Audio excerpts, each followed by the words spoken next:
cover up their own doings by getting a good wife and then try to present it in front of their parents that I'm a mummy's boy, I'm a good boy, so I will do what my parents are telling me, but on the side they will do something else. So I think mostly it is the guys that do it. No, I disagree. I think us men are like categorized. If one person does wrong, then us all men are wrong. Whereas in it's, I believe it's both ways. It's girls as well. So it's not just boys being But it's bad. mostly boys though. Not really. There It's is a because small percentage of boys. girls that go home and do this, and I'm not saying that there isn't. So I'm not just here to bash men and say it's only men that are doing it. However, if you look around and you check the facts, there's more men that do this than women.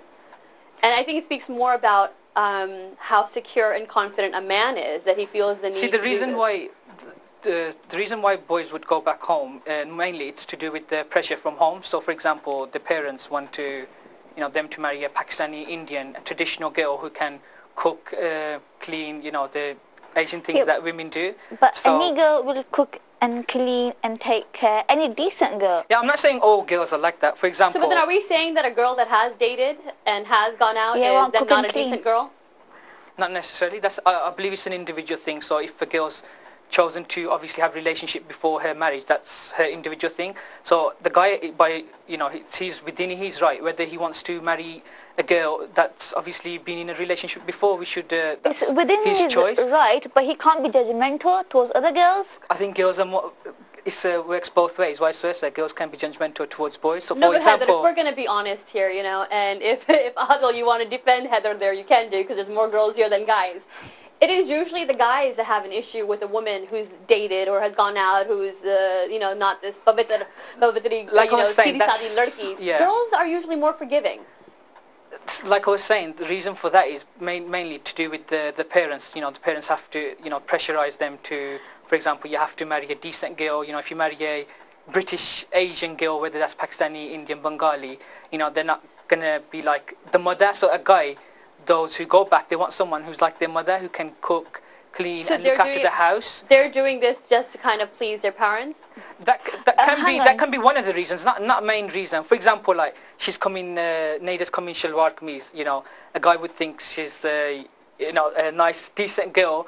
That's just we're judging would think people that. down to their clothes. So that's not necessarily because So the does that traditional. mean, you're right. So if you go back home and you want to get, like we keep saying, decent, and I have a little bit of a problem with that, because Yeah, then what do that you define a implies, decent girl as? that's For what example, I mean. That implies that those girls that don't wear shalwar kameez and that, are opinionated and strong-willed are then not considered decent girls. that's what I'm trying to say. That's not the case. For example, there's people who are coming shalwar kameez. If you go to Lahore, like you'll see girls wearing shalwar kameez, but there's brothels in Lahore and there's whatnot. That's supposed to be an Islamic country.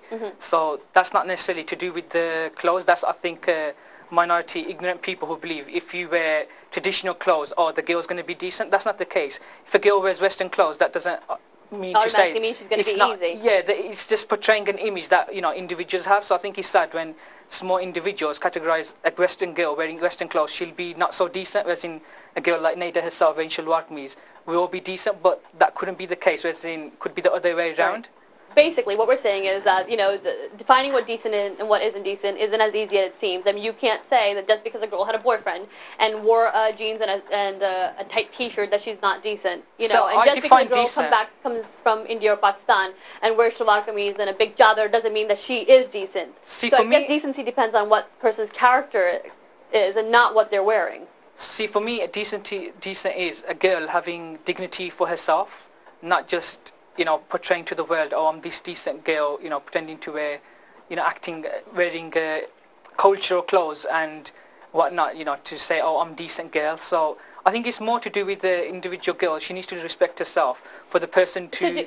Yeah, it does depend on the Believe- individual girl. But believe do that she's a you decent guys girl? think that the girls that are living in America or the UK or Canada or any Western culture have lost that kind of their core moral values? Do you think that the girls that live here are not as morally righteous as the girls that live back home? I believe that there are good people and bad people everywhere. Majority bad nowadays, but there are good people and bad people everywhere. America, England, France, Italy, you go anywhere. These are all Western countries and they're all as bad as each other, as good as each other too. You go Pakistan, you go India, Bangladesh, you go anywhere, you will find someone that will remind you of a slag. You will find someone that will remind you of a decent, good. We keep using this word decent, but a good person, good personality. And you find them everywhere. Only because you're from a Western country does not mean that you have lost your roots. Right. If anything, it's your parents. I mean, like, it's not exactly their duty, but it is down to them somehow to pass down the culture, the tradition. I disagree with that. I mean, it's not down to the parents. Parents do their best to ensure that the kid has a good upbringing with the culture, values, whatnot. Once the child grows, they can't exactly hold on to that child and say... I'd like to interrupt you there. I'm a Muslim, and I know for a fact that if a child is not aware of something and he commits sin, Allah says to the child, how come you did this? You committed this sin, and the child will say, it's because my parents never taught me. So what you have said right now is wrong. No, I don't. But then think again, it's when wrong. you say this, when you're an I think adult, you're contradicting yourself because when you're an adult, even if your parents haven't taught you a single thing about your religion, once you're an adult, you're responsible for what you do and what you don't do, and what you believe and what you don't believe. Yeah, we have a I conscience. get it. Early on, it is your parents that mold you and tell you right from wrong. But there's people that grow up in religious households that read namaz 5 times a day, keep all their rosé, wear a hijab, and then have a whole different life once they're outside the house. So I think it depends on the individual character of the person. If somebody is going to sleep around, they're going to do it either in a burqa or without a burqa. It doesn't make a See, difference what I'm what they're trying to wearing, say what they're is, not wearing. I think Nisha's contradicting herself, because on one hand you're saying being a good Muslim and I'm wrong and this and that, but if you're a good Muslim, as a good Muslim, should a woman not be covered then?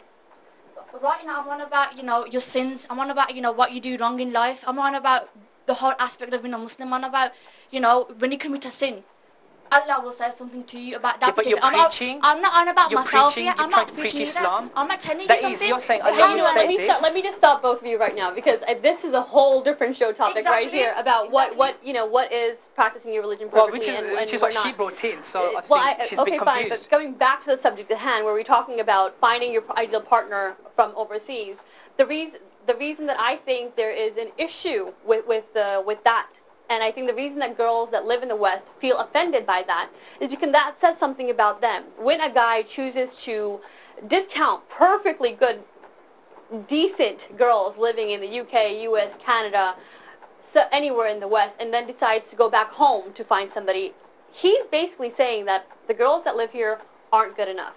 And that's why I think that girls that live here have this issue. Well, like your colleague said before, not all men are forgiving. That's not the case. I think it works both ways. The person who's getting married, they both need to be totally honest with each other and be open.